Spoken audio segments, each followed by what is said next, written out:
Something that's gotten a lot of traction over the last 6 weeks is the government shutdown. Of course, last week, as you know, Nancy Pelosi said, look, I'm not negotiating with Donald Trump until he opens the government. Last Friday, he reopened the government. Now, the signals are, and Nancy Pelosi very clear yesterday, she said there's no wall money in the deal. And yesterday, the president had heard these comments, and he said this in the Oval Office. I don't think they're going to make a deal. I see what's happening. They're all saying, oh, let's do this, but we're not giving one dime for the wall. That's okay.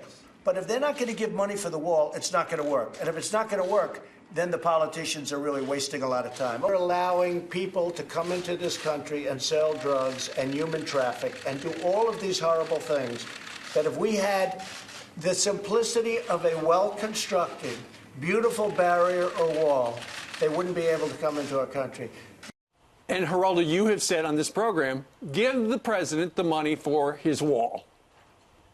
Well, I think that not to give the president, just on principle, just digging your heels in and saying you're not getting a dime to replace, to repair, or God forbid to expand the over 600 miles of fencing and barrier and wall that already exists is pure spite on Nancy Pelosi's part. And I think the president is probably right. She's digging in her heels, not saying a single dollar for a wall, giving the president really no chance. There's not a negotiation. In other words, in a negotiation, you sit, you have a compromise, it's painful. Okay, I'll give you 50 miles of wall if you give me the amnesty for the dreamers and a ticket to citizen. You know, you make a negotiation. It's difficult on both sides because you have to give up something you don't want to. But it just seems to me that she is dooming any potential negotiations right from the get-go, making much more likely that in mid-February the president will declare a national emergency because he's hell-bent on getting a barrier, getting a wall, getting some more of the division between our neighbors to the south, you know, in physical form. Why do you think he tweeted out? He said, let's just call this them walls from now on and stop playing political games. A wall is a wall. So remember he said at first, okay, we'll call it a barrier, whatever you want to call it. Now he's saying no. And then he was going to put solar panels on top of it and, you know, cool drinks with umbrellas and all the rest of it. I think that what the president has discovered, much to his chagrin, instantly I think that Governor Christie was right that the president went into the first shutdown without a clear idea of how he was going to get out of the back end of it. And now it's even worse because now Nancy Pelosi is telegraphing out front that no matter how these negotiations go, not a dime for the wall, no matter what. So I believe that what's happened is he sees he's not going to win in a negotiation, so he's going to go ahead. I think that's a signal, a clear signal, and as I said, that the president will declare a national emergency, use money from the Department of Defense or some other federal agency, Homeland Security, wherever the money exists, maybe FEMA, to start construction. I think in a way it's a face-saving for the president. He must get some new wall out of it.